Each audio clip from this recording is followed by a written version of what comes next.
कल का जो टॉपिक था वो एक सवाल आया था कि कर्ता है और कर्म है। तो इसमें कर्ता सिद्धांत है, ये कर्म सिद्धांत है। कर्ता की विशेषताएं निकालेंगे, कर्ता के विरोध में बोलेंगे या उसके कर्म के विरोध में बोलेंगे। ऐसा एक सवाल आया था। तो इसी का जवाब ढूंढने के लिए सबसे पहले कर्ता और कर्म को समझना पड़ेगा। कर्ता कौन होता है, जिसको हम इंग्लिश में एजेंट बोलते हैं। कर्म क्या होता है, एक्टिविटीज होता है। एक्टिविटीज कैसा एक्टिविटीज होता है? वॉलेंट्री मतलब खुद से किया हुआ होता है वॉलेंट्री, या इनवॉलेंट्री होता है, खुद के द्वारा किया नहीं होता है बट हो जाता है। तो यहाँ पे सबसे पहले समझते हैं कर्म एवं कर्ता। तो कोई भी जो कर्म होता है उसका कर्ता होना अ, बहुत इंपॉर्टेंट होता है। निर्वार्य है कि कर्ता का कर्म होता ही है। और यहाँ पे अभी बाकी जो दर्शन ने बोला है वो समझते हैं। मीमांसा दर्शन, मीमांसा दर्शन जो कर्म को बहुत ज्यादा इंपॉर्टेंट मानते हैं, वो बोलते हैं कि कर्म सबसे बलवान होता है। कर्म, और कर्म को वो यज्ञ मानते हैं, क्योंकि यज्ञ जो है वो भी एक काइंड ऑफ एक्टिविटीज है। वो भगवान को खुश करने के लिए वो कर्म किए जा रहे। तो यहाँ पे बोला जाता है कर्म सबसे महान होता है और कर्म पे ही फोकस किया जाता है। कर्म करने वाला सेकेंडरी होता है, जो कर्म होता है वो सबसे इंपॉर्टेंट होता है। ये बोलता है मीमांसा दर्शन। उसके बाद वैसे ही न्याय दर्शन है।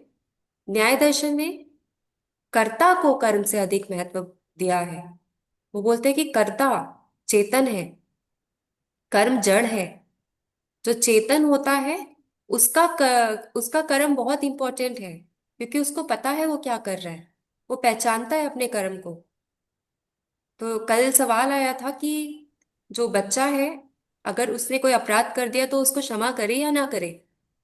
तो ये सवाल का जवाब अगर न्याय दर्शन से दिया जाए तो वो बोलेंगे नहीं, वो कर्ता जो है वो चेतन था ना, या चेतन नहीं था वो। पहले उसको जानना पड़ेगा, क्या उसको समझ नहीं थी कि वो क्या कर रहा है? वो पहचानता नहीं है, वो अपने अपराध को पहचानता नहीं था क्या? अगर पहचानता था तो उसने बहुत ही बड़ा अपराध कर दिया। अगर वो नहीं पहचानता था तो फिर जाने देते, तो फिर उसको जुवेनाइल में डाल देते। तो हत्यारा हत्या कर्म को पहचानता है, पर हत्या कर्म कर्ता को नहीं पहचानता। ये ऐसा इसका एक सेंटेंस है, लॉजिकल सेंटेंस है। तो मीमांसा दर्शन किसको इंपॉर्टेंट मानते हैं? कर्म को इंपॉर्टेंट मानते हैं। और न्याय दर्शन किसको इंपॉर्टेंट मानते हैं? कर्ता को इंपॉर्टेंट मानते हैं। वो बोलते हैं कि कर्ता क्योंकि चेतन होता है, तो चेतन जीव को पता होना चाहिए कि क्या गलत है क्या सही है। और जो भी व्यवहार जगत है, ये जगत को व्यवहार जगत बोलते हैं, क्योंकि हर प्राणी कोई ना कोई व्यवहार करता है यहाँ पे। जो जीव है, निर्जीव में भी कोई ना कोई व्यवहार दिखता है। जैसे कुर्सी है, टेबल है, इसके भी व्यवहार है। ये कोई काम की चीज है, इसका कोई काम है, तो ये उसका व्यवहार है। तो ये व्यवहार जगत में जीव जो है, जो पुरुष जो है वो कर्मों का करता है, और जो ब्रह्मांड है वो ईश्वर की सृष्टि करता है, ऐसा बोला गया है। मैम एक मिनट मैम। ये जो हत्यारा जो आपने मतलब उसमें न्याय दर्शन में जो बताया है कि हत्यारा हत्या कर्म को पहचानता है, पर हत्या कर्म कर्ता को नहीं पहचानता। तो हाँ। हत्या कर्म कैसे पहचानेगा मैम? हाँ, मतलब हत्याकर्म, कोई इंसिडेंट अगर हो गया है, एक्सीडेंट हो गया है, तो वहां पे एक्सीडेंट कैसे हो गया है, या एक्सीडेंट जो हुआ है, जो स्टेटस है, वो तो नहीं बोलेगा ना कि ये गाड़ी ने आके इसको ठोक दिया इसलिए यहाँ पे एक्सीडेंट हो गया। निर्जीव चीजें नहीं बोलेगी। तो निर्जीव अच्छा। चीजों को हम दोष नहीं, जैसे कभी कभी होता है ना, जैसे बच्चों को लग जाती है तो क्या बोलते हैं? अरे आपको लग गई, आपकी गलती नहीं है, ये टेबल की गलती है, ये टेबल साइड में रखा था। टेबल से आपको लगे टेबल निर्दोष है। तो बच्चे को ऐसे बोल दिया जाता है कि उसको लगे कि उसकी गलती नहीं है, ये तो गलती तो किसी और की है। बट यहाँ पे देखा जाए तो वो टेबल जो है वो तो निर्जीव है। उसे कैसे पता होगा कि क्या सही है क्या गलत? वो तो सिर्फ किसी के रास्ते में है, सिर्फ उसका वही दोष है। बट उसको उसको ये नहीं पता ना कि वो किसी के रास्ते में है। बट अगर हम सामने से जा रहे हैं, हमने देखा रास्ते में पत्थर है, पत्थर का तो दोष नहीं है ना कि पत्थर बीच रास्ते में पड़ा है। बट हमने देखा कि वहां पत्थर है, हमें पता है कि वहां से आने जाने लोगों को नुकसान हो सकता है, तो हम उस पत्थर को उठा सकते हैं, क्योंकि हम करता है। पत्थर खुद होके तो नहीं उठेगा वहां से कि मेरे वजह से यहाँ पे किसी को तकलीफ हो जाएगी, मेरी वजह से किसी का एक्सीडेंट हो जाएगा, उसको तो समझ नहीं आएगा। तो यहाँ पे, इसलिए यहाँ पे कर्ता को बोला गया है कि आपको जब समझ आ रहा है कि कुछ चीजें गलत है तो आप उसको सुधारो। इसलिए यहाँ पे कर्ता को महत्वपूर्ण माना गया है न्याय दर्शन के अकॉर्डिंग। अगर कर्ता को महत्वपूर्ण नहीं मानेंगे तो क्या होगा? सबको लगेगा कि ये तो मेरी गलती नहीं है, ये तो मेरा कार्य नहीं था ना। अगर यहाँ पे चीजें बिखरी हुई है तो ये मेरा कार्य नहीं है। काफी लोग बोलते हैं घर पे अगर कुछ चीजें बिखरी है तो क्या बोलते हैं? ये तो मेरा कार्य नहीं है, ये तो जो करना है जिसको वो करेगा। तो यहाँ पे कर्ता की महत्वपूर्णता समझनी है कि कर्ता को अगर मालूम है क्या सही है क्या गलत है तो वो करता है, और उसका धर्म बनता है कि वो अपना कर्म करे, अपना कार्य संपूर्ण करे। तो बहुत ही लॉजिकल वे में न्याय, इसलिए न्याय दर्शन को काफी लॉजिकल माना जाता है। सबसे जो ज्यादा लॉजिकल जो दर्शन देखा गया है वो न्याय दर्शन है, क्योंकि इनकी बातें जो होती है वो काफी सरल भी होती है और काफी लॉजिकल वे में भी बताया गया है कि कोई भी मामूली इंसान को भी समझ आ जाए। इसलिए न्याय बोला गया, जस्टिफाइड। न्याय मतलब जस्टिफाइड होना चाहिए। कोई भी चीजों में इन्होंने जो बात की है वो जस्टिफाइड तरीके से इन्होंने बात की है। अब देखते हैं आगे। जैन दर्शन। जैन दर्शन भी न्याय के जैसे आत्मा को कर्ता मानता है। यहाँ भी आत्मा को कर्ता माना, मतलब आत्मा की सहज है, आत्मा को समझ है क्या सही है क्या गलत है क्या कठिन है। आत्मा को जब सहज है तो वो अपना कर्म कर सकता है, कर्मों में विश्वास रखा जा सकता है। और बौद्ध दर्शन का जहां तक देखा जाए, बौद्ध दर्शन आत्मा की सत्ता के बारे में तो स्पष्ट नहीं थे।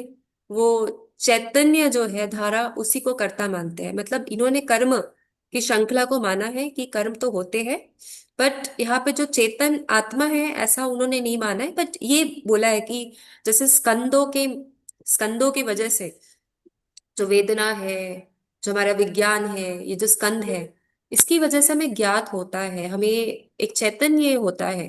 तो ये चैतन्य की वजह से हम करता हुए, और जब हम करता हुए जब हम एजेंट हुए तो हमारा कार्य बनता है कि हम कर्म करें। तो यहाँ पे बहुत ही आसान तरीके से बौद्ध दर्शन में बोल दिया। कर्म की जो आत्मा की जो सत्ता है उसमें स्पष्टता नहीं दी है, बट कर्ता और कर्म के बारे में इन्होंने अपना व्याख्यान रखा है कि कर्ता और कर्म ये दोनों श्रेष्ठ है, इस पे हमें ध्यान देना चाहिए। अब यहाँ पे थोड़ा आलोचना दिया गया है। यानी स्मृति की विस्मृति होने से चेतना की धारा उस अच्छे या बुरे कार्य के लिए उत्तरदायी नहीं ठहरती। मतलब क्या हुआ इसका? स्मृति की विस्मृति, आपकी मेमोरी चली मतलब गई। हमें याद जी। है, हाँ। हाँ। उसके बाद क्या होगा? उसके बाद क्या अपने बुरे कार्य के लिए उत्तरदायी होंगे या नहीं होंगे? स्मृति की विस्मृति होने से जैसे काफी लोग अपने आप को निर्दोष प्रूफ करने की कोशिश करते हैं। उन्होंने कोई अपराध कर दिया, बाद में बोलेंगे कि हम निर्दोष हैं क्योंकि हम उस समय चैतन्य नहीं थे, हमें नहीं पता था हम क्या कर रहे हैं। इंटॉक्सिकेशन बोलो या कोई नशा बोलो, लत पे थे। तो काफी लोग खुद को जस्टिफाई करते हैं। जैसे कोई शराब पीकर हत्या कर दे, थप्पड़ मार दे, फिर वो बोलता है कि मैं तो मुझे नहीं पता मैंने क्या कर दिया। तो क्या इससे वो अपने फल से वंचित हो जाएगा, या फिर भी उसे नहीं, अपने कर्मों का भोग करना पड़ेगा? भुगतना पड़ेगा। हम्म। तो इससे अगर हम ऐसे मान ले कि हमें तो नहीं पता था, हमने ऐसा कर्म कर दिया, तो इससे कर्म विधान बिगड़ जाएगा। कर्म का जो साइकिल है वो बिगड़ जाएगा, वो नष्ट हो जाएगा। इसलिए जो पुरुष है, यानी कि जो कॉन्शियसनेस है, पुरुष का मतलब यहाँ पे मेल फीमेल से नहीं है, पुरुष मतलब चेतना यानी कि कॉन्शियसनेस, उसको कर्ता माने बिना कर्म विधान नहीं चलता है। कर्म को अगर समझना है, कर्म साइकिल, कर्म आप कर रहे हो, नेक्स्ट ईयर उस नेक्स्ट जन्म में भुगतना पड़ेगा, तो यहाँ पे कर्ता को भी इंपॉर्टेंट मानना पड़ेगा। तो ये थोड़ा सा इसका क्रिटिसिज्म है कि अगर किसी इंसान की मेमोरी भी चले जाए, उसके बाद भी अगर उसने काम दुष्ट वाला किया है तो उसको उसका जो फल है वो उसको भुगतना ही पड़ेगा। अब वेदांत दर्शन आत्मा को ही साक्षात ब्रह्मा मानता है, अतः आत्मा को केवल साक्षी और अकर्ता मानता है। आत्मा साक्षी है, विटनेस है। आत्मा सिर्फ देख रहा है क्या सही है क्या गलत है। बोलते हैं ना, कभी कभी हम ऐसी चीजें करते हैं जहां हमें हमें पता होता है कि हम गलत कर रहे हैं, बट हम कर देते हैं। जैसे डाइट फॉलो ना करना, डॉक्टर ने बोला है ये डाइट फॉलो करना है, हमें ज्ञात है, बट हम क्या करते हैं, कोई भी चीज आती है सामने, आइसक्रीम दिख गया, चॉकलेट दिख गया, हमारा मोह इतना स्ट्रांग होता है कि हम फिर वो चीज नहीं कर पाते। तो यहाँ पे इसलिए वेदांत दर्शन ने बोला है कि आत्मा का जो जो साक्षात ब्रह्मा का जो रूप है, वो तो सिर्फ साक्षी है, वो विटनेस है, वो कार्य नहीं कर रहा है। बौद्ध धर्म में क्या बोला था कि आत्मा आत्मा का कर्म है, बट यहाँ पे टोटली अपोजिट। वेदांत दर्शन में क्या बोला जा रहा है, टोटली अपोजिट क्या बोला जा रहा है वेदांत दर्शन आत्मा में? कर्म, आत्मा आत्मा कर्म नहीं करती। साक्षी है। साक्षी मतलब सिर्फ प्रूफ देखती है वो। है, आत्मा का प्रूफ है कि वो देख रही है, मतलब जैसे वो देखना। चेतन है। और ये ये जो है, ये मेडिटेशन में काफी यूज होता है। ये जो बोल रहे हैं ना कि आत्मा साक्षात ब्रह्मा का रूप है और वो साक्षी है, अकर्ता है, जब भी मेडिटेशन करते हैं तो फिर ये रूप महसूस होता है, तब लगता है कि अंदर से विटनेस है, साक्षी है, और वो बाकी चीजों को महसूस कर रही है। आंखें बंद करके भी आसपास की चीजें महसूस होने लगती है। तो वो कैसे होता है, उसका उसका एक्सप्लेनेशन क्या है कि मेडिटेशन करने के बाद भी समझ आता है। जो हाइटेंड अवेयरनेस में जो लोग रहते हैं, जो साधु होते हैं, जो ज्ञानी होते हैं, हाइटेंड अवेयरनेस में भी उनको पूरा ज्ञात होता है कि आसपास क्या चीजें चल रही है, क्या हो रहा है। कुछ एक्सीडेंट हो गया कहीं, कुछ ऐसा कुछ हो गया जो नहीं होना था, उसके बाद में उनको नॉलेज होता है कि ऐसा कुछ हो गया है। ये क्यों होता है? जैसे कि जब जब श्री अरबिंदो जब जेल में थे, जब वो तपस्या कर रहे थे, तब भी उनको नॉलेज था कि आसपास क्या हो रहा है, कितना मूवमेंट, जो पॉलिटिकल मूवमेंट है वो कितना खराब हो गया है, और जो लोगों को इतना सहना पड़ रहा है, ये सारी नॉलेज थी। ये क्यों हो रहा है? क्योंकि यहाँ पे अगर वेदांत दर्शन से माने तो आत्मा जो है वो साक्षी है और अकर्ता है। तो जब हाइटेंड फॉर्म ऑफ अवेयरनेस में जाते हैं तो वो साक्षी रूप को पहचान पाते हैं, और फिर आसपास की चीजें समझना भी इजी हो जाता है। सो वेदांत के मत में कर्मों का कर्ता आत्मा नहीं, अंतःकरण है। मतलब अंतःकरण मतलब जो फाइनली आप जो कर पा रहे हो या कर दे रहे हो, वो अंतःकरण है। और वही कर्म फल के रूप में सुख दुख भी भोगता है। सिंपल सा बताया है वेदांत दर्शन ने भी। आत्मा साक्षी है, मतलब आप जब कर रहे हो, भले आपको नॉलेज नहीं है या नॉलेज है, या आप गलत कर रहे हो, फिर भी आप कर रहे हो, तो ये आप आत्मा की वजह से नहीं कर रहे हो, आप इसलिए कर रहे हो। या तो बोल सकते हो कि आपको करना ही था, या आप खुद को उतना कंट्रोल नहीं कर पा रहे हो, सेल्फ कंट्रोल नहीं है। ठीक है, इतना इतना क्लियर है? यहाँ तक कोई डाउट? नहीं नहीं।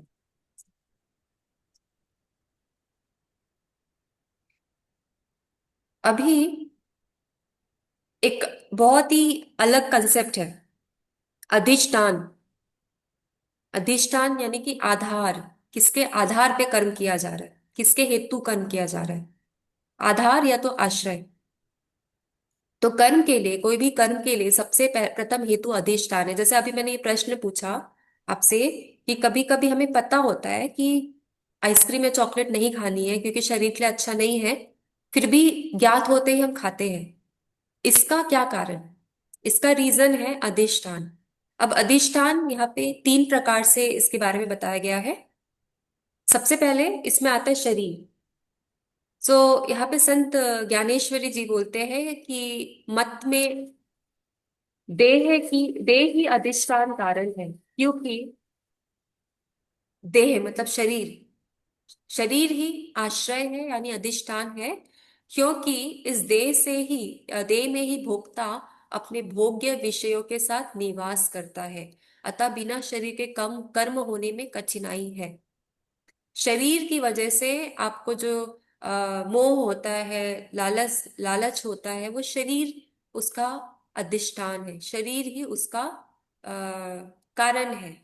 अब इसमें दो प्रकार के पहलू आ जाएंगे। पहला पहलू, जैसे उदाहरण के तौर पे, पहला पहलू अगर युवा अवस्था है, बहुत ही कोई यंग है, तो उसे सब कुछ अट्रैक्टिव लगता है, सब कुछ आकर्षित लगता है। और फिर वही शरीर जब जब वृद्धावस्था में पहुंच जाता है, तो उसका आकर्षण मोह कम हो जाता है। तो अगर इस एंगल से देखा जाए तो क्या हम शरीर को बोल सकते हैं कि वही अधिष्ठान कारण है? क्योंकि पहले तो शरीर आकर्षित होता है, आकर्षित करता है, पर उसके बाद में देखा जाए वक्त के साथ वो आकर्षण खत्म हो जाता है। तो इस रीजन से क्या हम शरीर को पूर्ण अधिष्ठान बोल सकते हैं, ये एक सवाल है। तो लोकमान्य तिलक तिलक के मत में अधिष्ठान का अर्थ है वह स्थान या देश जिसका आश्रय लेकर कर्म किया जाता है। यहाँ पे शरीर का आश्रम, शरीर का स्थान लेकर, शरीर का अधिष्ठान लेकर हम कर्म करते हैं। शरीर नहीं होता तो कर्म भी नहीं होता। कोई एथलीट है, अगर उससे पूछा जाए कि अगर आप एथलीट नहीं होते तो आप क्या होते, तो क्या बोलते हैं वो? कभी ऐसा इंटरव्यू सुने होंगे, कोई कुछ बोलता है कि हम एथलीट नहीं होते तो, या हम राइटर होते, काव्य होते। तो यहाँ पे उसका कारण, जो एथलीट है वो शरीर था, है ना? वो एथलीट है, उसका कारण यहाँ पे शरीर देखा जा सकता है, बट यहाँ पे मन भी तो कोई चीज है। वो इंसान बोलता है कि अगर मैं ये एथलीट नहीं होता, ये तो मैं अपने कर्मों की वजह से मैं यहाँ पे हूँ, एथलीट हूँ, बट अगर मैं एथलीट नहीं होता तो शायद मैं एक राइटर होता या मैं कवि होता। तो यहाँ पे क्या शरीर को पूर्ण तरीके से अधिष्ठान माना जाएगा या नहीं माना जाएगा, ये सोचने वाली बात है।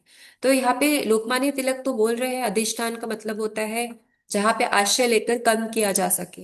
वेदांत के मत में आत्मा या ब्रह्मा ही सारे विश्व का अधिष्ठान है। अब ये बहुत ही डीपर कंसेप्ट है। ये बोल रहे हैं कि आत्मा जो है वही अधिष्ठान है, या आत्मा या तो ब्रह्मा वो सारे विश्व का अधिष्ठान है। क्योंकि यहाँ पे एक चेतना के रूप में आत्मा को देख रहे हैं। आत्मा चेतन है, जो चेतन है उसी को पता है किस प्रकार का कार्य हो रहा है। अगर वो चेतन नहीं होता तो उसे पता ही नहीं चलता किस प्रकार का कार्य हो रहा है, और वो कोशिश भी नहीं करता वो कार्य में विराम लगाने की या कार्य की तुलना में कुछ और करने की। तो वेदांत के मत में देखा जाए तो आत्मा साक्षी भी है, प्लस वो आधार भी है, वो अधिष्ठान है। तो यह स्पष्ट है कि बिना आत्मा के यानी कि चैतन्य के कर्म नहीं हो सकता। बिना ब्रह्मा की सत्ती के भी कर्म नहीं, सत्ता के भी कर्म नहीं हो सकता। बिना देह के आधार पर भी कर्म नहीं हो सकता, तथा बिना स्थान विशेष के भी कर्म नहीं हो सकता। तो कर्म इंपॉर्टेंट है, अधिष्ठान, अधिष्ठान वन ऑफ द थिंग है। ऐसा नहीं कि अधिष्ठान होना ही चाहिए, क्योंकि मन से अगर कोई कुछ और बनना चाहता है तो बन जाता है। वहां पे शरीर या तो अधिष्ठान वहां पे सामने नहीं आते। तो यहाँ पे अधिष्ठान वन ऑफ द थिंग है जिसकी वजह से कार्य होता है। अधिष्ठान शरीर, और जहाँ पे हमारा चेतना, जो चेतन है वो वह उसके उपयोग से कर्म करता है। दूसरा सांख्य, सांख्य के मत में, यानी कि सांख्य के अनुसार कर्ता पुरुष, पुरुष करता है। एजेंट कौन हो गया? पुरुष हो गया। जैन दर्शन के अनुसार आत्मा करता है। वेदांत के अनुसार आत्मा कर्ता नहीं है, वरन जीवात्मा है। जीवात्मा है, और जीवात्मा की वजह से ही सब यहाँ पे जो दुनिया में देख रहे हो वो जीवात्मा है। मतलब आत्मा नहीं बोलते, जीवात्मा बोलते। और जीवात्मा का काम है परमात्मा में मर्ज हो जाना। अल्टीमेटली मोक्ष जब उसको मिल जाता है तो वो परमात्मा में जाके मिल जाता है। तो ये मोक्ष की तो थ्योरी मैम से, आत्मा, वो आत्मा आत्मा और नहीं बोल रहे। जीवात्मा दोनों अलग अलग हाँ, एक ही मतलब, देखिए, आत्मा क्या हो गया? वो कर्ता हो गया, एजेंट हो गया। अब उसे जीवात्मा बोल रहे तो जीवात्मा साक्षी हो गया। जीवात्मा साक्षी हो गया, उसको, वो साक्षी है, बट कभी कभी जो साक्षी होता है आसपास, जो विटनेस होता है उसको भी नहीं पता रहता वो साक्षी क्यों है। तो यहाँ पे वेदांत का काम है कि साक्षी को रियलाइजेशन होना कि वो साक्षी है, और उसका अल्टीमेट काम है परमात्मा से मर्ज हो जाना। कभी कभी जो आसपास, जैसे अभी एग्जाम्पल उदाहरण के तौर पे समझते हैं, कोई पार्टी हो रही है, कोई कुछ हो रहा है, ठीक है, और या कुछ भी इवेंट हो रहा है, या कुछ मॉल में कुछ प्रोग्राम हो रहा है, आपने अपने परिवार में किसी को ले लिया, बोले आप ही चलो करके, उसका मन नहीं था, ठीक है। उसका मन नहीं था, आपने उसको जबरदस्ती ले गए वहां पे, और वहां पे कुछ घटना हो जाती है, उस समय उनका ध्यान फोन पे रहता है। उनको पता ही नहीं आसपास क्या हो गया। ठीक है। अब वो है साक्षी। हमारे लिए तो वो साक्षी है क्योंकि वो वहां पे प्रेजेंट थे। बट उनसे पूछा जाए तो वो क्या बोलेंगे कि हमें तो पता नहीं क्या हो गया, मुझे पता ही नहीं क्या हो गया, मैं तो, मेरा तो ध्यान नहीं था। आप साइड में रहोगे, आप बोलोगे कि नहीं, इतनी बड़ी बातें हो गई, मैंने देखा, मुझे पता है। बट उनसे पूछेंगे तो वो बोलेंगे मुझे नहीं पता। क्यों नहीं पता? क्योंकि वो उस समय वो अपनी चेतना को पहचान नहीं पा रहे, अवेयर नहीं है वो। सिंपल अगर लैंग्वेज में बोले तो अवेयर नहीं है। तो यहाँ पे वेदांत दर्शन का बोलना है कि आप अवेयरनेस लेकर आओ, ताकि एज अ साक्षी आप खुद को पहचान सको, और आप पहचान सको कि आप जो हो परमात्मा हो, जो अब जीव आत्मा हो, और आपको परमात्मा परमात्मा से मिल जाना एक दिन। तो ये इस प्रकार के कंसेप्ट और भी है वेदांत के, बहुत डीपर कंसेप्ट है। तो बट ये इतना ही समझना है कि यहाँ पे जीवात्मा को कर्ता नहीं माना गया, जीवात्मा को साक्षी माना गया है। जैसे यहाँ पे एग्जाम्पल भी दिया गया है, जिस प्रकार तालाब के ऊपर से बादल उठते हैं तथा आकाश में तैरते हुए तालाब में प्रतिबिंबित होते हैं, उसी प्रकार शुद्ध आत्मा अंतःकरण रूपी दर्पण में प्रतिबिंबित हो जीवात्मा का रूप धारण कर लेता है। जैसे ऊपर आकाश के ऊपर अगर बादल जा रहा है तो उसकी परछाई दिखती है पानी में, वैसे ही परमात्मा की परछाई जो है वो जीवात्मा है। तो जीवात्मा ultimately it's a part of परमात्मा। तो वो एक साक्षी है, प्रतिबिंबित मतलब रिफ्लेक्शन है। साक्षी रिफ्लेक्शन ऐसा माना गया है वेदांत दर्शन में। तो जब तक कर्तापन का अहंकार बना रहता है तब तक वह जीवात्मा के रूप में कर्ता एवं भोक्ता बना रहता है। तो जब तक अहंकार रहता है, अहंकार खत्म होगा तभी बुद्धि जो है, जैसे हमने वो सांख्य दर्शन में सीरीज देखा था, बुद्धि है फिर अहंकार है। तो तब तक अहंकार का प्रभाव रहता है, तब तक इंसान को पता नहीं चलता है कि बुद्धि से काम लेना है। जब तक वो मैं, ये मेरा है, ये तुम्हारा है, इस प्रकार का डिस्टिंक्शन करता रहता है, तब तक उसकी बुद्धि काम नहीं करती। बट जब वो अहंकार नष्ट हो जाता है, मैं तेरा मेरा खत्म हो जाता है, तब उसका बुद्धि जो है वो काम करने लगता है। और जब बुद्धि काम करने लगता है तब उसको पता चलता है कि वो चेतना है, वो जो अपने आप को जो समझ रहा था वो नहीं है। अब इसका बहुत ही बढ़िया सा एग्जांपल है, जैसे कि कोई डस्टर हो गया, या कोई, समझ लीजिए ये देख रहे हो ये माउस है। ठीक है। अभी ये माउस का ऊपर का कवर देख रहे हैं आप, ये रिमूवेबल है, मैं इसको निकाल सकती हूँ। ठीक है, मैं चाहे तो इसको रिमूव कर सकती हूँ। और जब मैंने इसको रिमूव कर दिया, और इसको मैंने, ये लेनोवो का माउस है, मैंने डेल के माउस से इसको चेंज कर दिया, डेल के माउस के कवर से। ठीक है, तो ऊपर का जो है वो डेल का रहेगा, नीचे लेनोवो का रहेगा।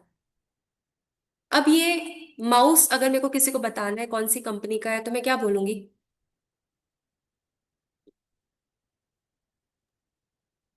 जो अंदर लेनोवा का है वो बताएंगे आप। ठीक है। अभी नेक्स्ट मैं क्या करूंगी कि अंदर का जो भी मशीन खराब हो जाता है तो मैं उसको फिर से डेल की कंपनी से चेंज कर देती हूँ। ठीक है। अब मतलब ये, डेल का हो अब गया, कैसे डेल डेल का का हो हो गया? गया। पहले तो वो लेनोवो का था ना, अब कैसे वो डेल का हो गया? इंटरनल चेंज हो गया ना, उसी से तो चल वो रहा तो था सिर्फ वो। बाहर का स्ट्रक्चर चेंज हुआ है ना, बट पहले से जो ओरिजिन था वो तो, कंपनी जिस जहां से आया था वो तो डेल का था, वो लेनोवो का था ना। मैंने तो उसमें डेल का कवर चढ़ा दिया सिर्फ। तो इस तरह से अगर देखा जाए तो जो जीवात्मा है वो शरीर धारण करती है, बट अल्टीमेटली वो जीवात्मा है।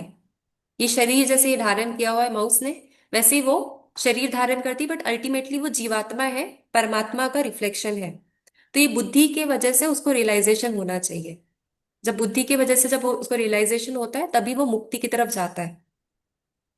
तो यहाँ पे भी आप लोग देखते हो कि काफी लोग हैं जो मेडिटेशन करते हैं, खुद को रियलाइज करने की कोशिश करते हैं। आजकल तो बहुत ही ये जो कंसेप्ट है पॉपुलर हो गया, सेल्फ रियलाइजेशन करो, खुद को पहचानो, पहले नहीं था। तो सेल्फ रियलाइजेशन क्या होता है यही यही समझना पड़ेगा पहले। इसके लिए बुद्धि बहुत जरूरी जरूरी होता है। जब सेल्फ रियलाइजेशन समझ आएगा तभी इंसान उसकी तरफ पहुंच पाएगा। तो उसके लिए ये सारे जो सिद्धांत देख रहे हैं वो इम्पोर्टेंट है। ओके। तो यहाँ पे हो गया सांख्य का मत और वेदांत का मत। अब उसके बाद और होते हैं करण यानी कि इंद्रिय। ये भी, इसकी वजह से भी, इसके बिना भी कर्म नहीं हो सकता। हमारी इंद्रियां भी कर्म में साथी होती है। इंद्रियों के वजह से भी कर्म होता है। तो और फोर्थ है चेष्टा। इंद्रियों द्वारा कुछ करने का प्रयास चेष्टा है, कर्म के लिए यह भी आवश्यक है।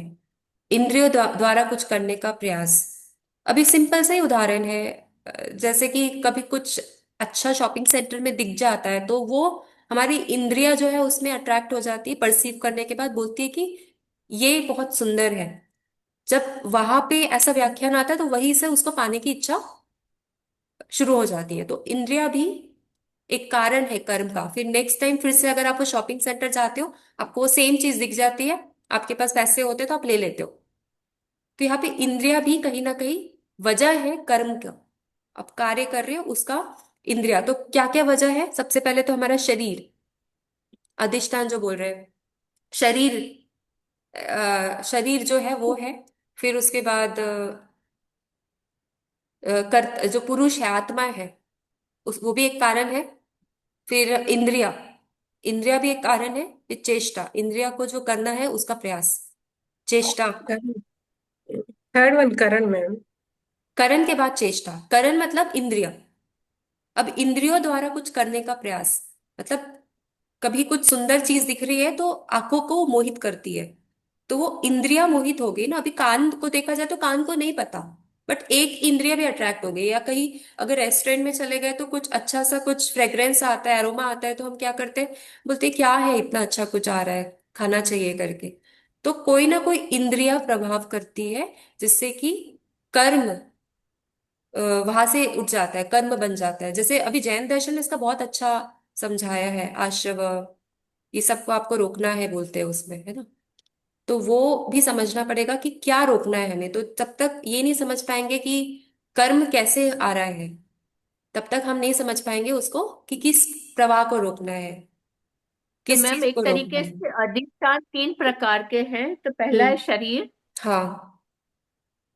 फिर सेकंड आपने वो जो तिलक मतलब लोकमान्य तिलक वगैरह ने बताया है, तो उन्होंने कहा हम्म। कि आत्मा ही ब्रह्म है, तो वो अगर सेकंड हो गया। हम्म। तो थर्ड करण है और फोर्थ चेष्टा है, तो प्रकार तो तीन है। जो इम्पोर्टेंट है वो तीन है। अच्छा। जो तो इम्पोर्टेंट है वो इसमें कौन। तीन है। हाँ हाँ आत्मा इंपॉर्टेंट है, हमारा शरीर इंपॉर्टेंट है, इंद्रिया इंपॉर्टेंट है। हाँ। फिर बाद में अच्छा। इंद्रियों के द्वारा प्रयास किया गया, वो चेष्टा है। और चेष्टा, फिर ओके। यहाँ पे देव यानी कि भाग्य, भाग्य को भी इंपॉर्टेंट माना गया है। अभी काफी लोग भाग्य को मानते नहीं है कि भाग्य जैसी कुछ चीज नहीं होती, बट यहाँ पे भाग्य भी माना गया है कि भाग्य की वजह से भी कुछ चीजें होती है। तो देव, भाग्य से, हाँ। भाग्य से ही होती है। हाँ, तो उसको भी यहाँ पे लिया गया है कि भाग्य भी इम्पोर्टेंट है। अब तिलक जी का मत में देव का अर्थ है भाग्य, जो पिछले संचित कर्मों का फल ही है। संचित मतलब समझ से, जो पिछले जन्म में जो कर्म किए हैं, वो जो स्टोर्ड हो गए हैं, वो संचित कर्म है, जो अभी आरंभ नहीं हुए हैं, संचित। फिर वो प्रारंभ हो गया तो वो इस जन्म के कर्म हो जाएंगे। तो हमारे वर्तमान कर्मों के परिणाम को हमारे पहले के संचित कर्मों का फल भी प्रभावित करता है। और हम जो आज कर्म कर रहे हैं उस पर भी पिछले कर्मों का संस्कार हमें प्रेरित कर रहा है, तथा पिछले कर्मों का योगफल हमें भोगना है। तो इसलिए ये देव यानी कि भाग्य भी इंपॉर्टेंट है। अब ज्ञानेश्वरी जी कहते हैं कि देव का अर्थ है इंद्रियों के पीछे उन्हें बल देने वाले देवता, जो कि हम चेष्टा ही बोल रहे थे। इंद्रियों के पीछे बल देने वाली चेष्टा। जैसे चक्षु के पीछे सूर्य देवता, रसना के पीछे रस जल देवता, स्पर्श के पीछे वायु देवता। इसी प्रकार से देव का कंसेप्ट यहाँ पे आया। तो कभी कभी मतलब कुछ लोग बोलते हैं कि अपने देव को प्रसन्न करो, देव की पूजा करो, देव को खुश करो। क्यों बोलते हैं? ताकि आप भटको नहीं, कोई भी चीज में भटक ना जाओ। तो इसलिए ये कंसेप्ट बोला गया है। ठीक है, यहाँ तक क्लियर है? सेकंड। ओके। अब इसके बाद और भी बहुत इंपॉर्टेंट चीज है, कर्म को प्रेरित करने वाला कौन है? ज्ञाता, ज्ञान, ज्ञेय। तो किसी भी कर्म के करने से पहले उस कर्म के विषय में ज्ञान जरूरी है, और ज्ञान के लिए ज्ञाता जरूरी है, और जानने योग्य वस्तु होनी चाहिए, मतलब ये होनी चाहिए। कोई चीज अगर जानने वाली होगी तभी तो आप उसको जानोगे। अगर वो जानने वाली नहीं होगी तो आपको अगर मैं बोल दिया तो ये पढ़ना है आपको, फिर ये भी पढ़ना है, ये भी पढ़ना है। कल जैसे मैंने बोला था सृष्टि भी है, उसके बारे में भी पढ़ना है, बट वो सिलेबस में नहीं है, तो कितने लोग पढ़ेंगे? बहुत कम लोग पढ़ेंगे, क्योंकि वो जानने वाली वस्तु आपको नहीं लग रही है फिलहाल के लिए, वो तो ज्ञेय पढ़ नहीं लेंगे, है वो आपका। सारी चीजें भी है पढ़ने को, इसलिए उसको इतना इम्पोर्टेंट नहीं मानेंगे। हाँ, तो ज्ञाता कौन हो गए? आप हो गए। ज्ञान क्या हो गया? जो नॉलेज है। ज्ञेय मतलब वो जानने वाली चीज है या नहीं है, वो हो गया। जैसे अभी एग्जाम्पल दिया है, हनुमान जी सीता जी को राम का संदेश देना चाहते हैं, बिना सीता को जाने संदेश नहीं दिया जा सकता, अतः सीता ज्ञेय है, और हनुमान जी ज्ञाता है, और सीता को पहचानना ही ज्ञान है। ऐसा एक एग्जाम्पल दिया, ठीक है? मतलब कोई भी उदाहरण से अच्छा है, बट जो मेन कंसेप्ट है उसको समझ लेते हो। यहाँ पे और दिया गया ज्ञान, विषय का ज्ञान, लक्ष्य का ज्ञान, क्रिया का ज्ञान, मार्ग का ज्ञान। फिर जो ज्ञेय है वो जानने योग्य वस्तु, ज्ञाता यानी अंतकरण, उपाधि से परिकल्पित भोक्ता। तो कर्ता, करण और क्रिया, ये तीन जो है इंपॉर्टेंट है। अपना शरीर, कर्ता, कर्म, क्रिया में जो शरीर है आत्मा है, और अपना जो इंद्रिया है वो इंपॉर्टेंट होता है। तो करण भी बताया यहाँ पे, इंद्रिया, कर्ता मतलब हमारी आत्मा, और क्रिया जो आप काम कर रहे हैं। विद्यार्थी कर्ता हो गया, अंतकरण से, प्रेरणा से वो कोई भी क्रिया करता है। तो यहाँ पे देख सकते हो तीन संग्रह या आशय, करण, इंद्रिय, ये जो 5 + 5 + 4, कर्म वास्तविक क्रिया, और कर्ता जो करण है उसका इंपॉर्टेंट है। अब इतना समझने के बाद ना, फिलहाल तो इतना समझने के बाद हमें कार्य कारणवाद शुरू कर देना चाहिए, क्योंकि यहाँ पे हम करण यानी कि कारण को थोड़ा सा समझ पा रहे हैं। कॉज, जब थोड़ा सा कॉज का समझ आएगा तो कॉज एंड इफेक्ट का जो रिलेशनशिप है, क्योंकि क्या होता है ना, कुछ लोग मानते हैं कि जो कारण है वो कार्य में पहले से ही होता है। जैसे अगर मिट्टी का घड़ा बन रहा है, तो मिट्टी में पहले से उसमें कारण छुपा होता है, इसलिए मिट्टी का घड़ा बन रहा है। ये कार्य कारणवाद जो डॉक्ट्रिन है, वो ये सारे बात के बारे में बताता है कि कोई भी जो कार्य हो रहा है उसका वजह क्या है, वजह फाइंड आउट करने की कोशिश करता है, कारण फाइंड आउट करने की कोशिश करता है। तो वो हो गया कार्य कारणवाद डॉक्ट्रिन, बट वो आज शुरू नहीं करेंगे। उससे पहले भी हमें दो चार चीजें हैं जिसके बारे में क्लैरिटी चाहिए। बट हाँ, तो ये मैं बस बता देती हूँ थोड़ा सा। जो संचित, प्रारंभ और क्रियामान कर्म है, ये तो आपने पढ़ा होगा, इसके बारे में कौन बताएगा? संचित कर्म, प्रारब्ध कर्म और क्रियामान कर्म। संचित को तो अभी आपने बताया, जो हमारे कलेक्ट कर्म है वो। हम्म संचित और मतलब पूर्व जन्म से जो जो हमने कर्म किए हैं वो वाले कर्म होंगे। जो अभी हम कर रहे हैं वो है, और जो हमको फल मिलेगा वो, आई थिंक, नॉट श्योर, हम्म। जो हम करेंगे वो क्रियमान, मीन्स क्रियामान पास्ट, मतलब जो प्रेजेंट और इस जन्म फ्यूचर। में कर रहे हैं। हाँ, मतलब वही आपका जो फल मिल रहा है, जो भोग रहे, भोगता हम इसका ले रहे हैं, वो है संचित क्रियामान। पास्ट हो गया, प्रारब्ध प्रेजेंट हो गया, और क्रियमान जो हमको मिलेगा। हाँ, ठीक है। तो ये तीन प्रकार के जो होते हैं कर्म, संचित, प्रारब्ध और क्रियामान कर्म। इसकी वजह से ही हमारा जो भी साइकिल चलता है, कर्म साइकिल, वो इसकी वजह से ही चलता है। तो जब भी मनुष्य कर्म करता है उसका फल उसको उत्पन्न होता है, और संचित ढेरी में से जो कुछ कर्म को लेकर या मनुष्य शरीर को प्राप्त होता है, फिर उसे प्रारब्ध कहते हैं। संचित से जो कर्म मिलता है, प्रारब्ध मतलब ये शरीर, शरीर जो है ये प्रारब्ध कर्म का रिजल्ट है। पिछले जन्म में जो किया गया है उसकी वजह से इस जन्म में आपको ऐसा शरीर मिल गया, और ये कारण, ये प्रारब्ध कर्म है। अब ये जो प्रारब्ध कर्म है, अब इसकी इंद्रिया जो करती है उसकी वजह से हमारे फ्यूचर के कर्म डिसाइड होते जा रहे हैं, जो चेष्टा जो हम बोल रहे थे। ठीक है। तो यहाँ पे अभी जो सब जगह बोला गया है, योग में बोला गया इंद्रियों को कंट्रोल करो, चित्त वृत्ति निरोध, चित्त को और आप मॉडिफाई होने मत दो। चित्त मॉडिफाई हो रहा है ना, अकॉर्डिंग टू वेदांता क्या हो रहा है, माया के थ्रू मॉडिफिकेशन हो रहा है। तो उसको आप कंट्रोल करो, इंद्रियों को कंट्रोल करो। तो ये सब क्यों बोला जा रहा है, ताकि आप कर्म बंध में ना फंस जाओ फिर से। अगर एक बार फिर से कर्म बंध में फंस गए, तो ये जो प्रारब्ध कर्म है ये आपका फ्यूचर आगामी कर्म हो जाएगा, आने वाला कर्म। तो इस चीज से बचने के लिए ही जितने भी दर्शन है उसमें स्पेशली बताया गया है कि आप अपने इंद्रियों पे कंट्रोल कर लो। इंद्रियों को काबू करता है कर्ता, यानी कि एजेंट। अभी एजेंट का डेफिनेशन आपने देख लिया।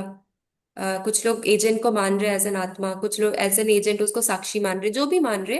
बट कर्ता भी इंपॉर्टेंट है, और कर्ता के द्वारा किया गया कर्म भी इंपॉर्टेंट है। तो इतना हमें समझना है कर्ता और कर्म के थ्योरी में।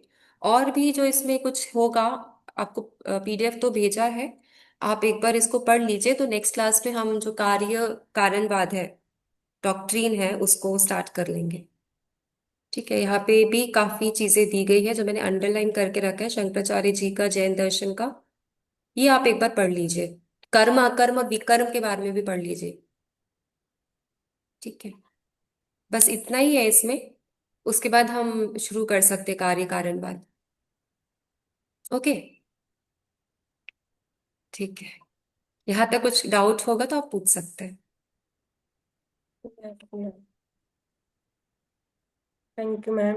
ओके, फिर हम वाइंड अप करते हैं। ठीक है। जय जय जय। जिनेन्द्र, और आपको happy Ashtami. Same to you ma'am. आपको भी मैम। आपकी हैप्पी फैमिली के साथ अष्टमी। सेलिब्रेट नहीं कर पाए होंगे मैं। हाँ, कोई बात नहीं।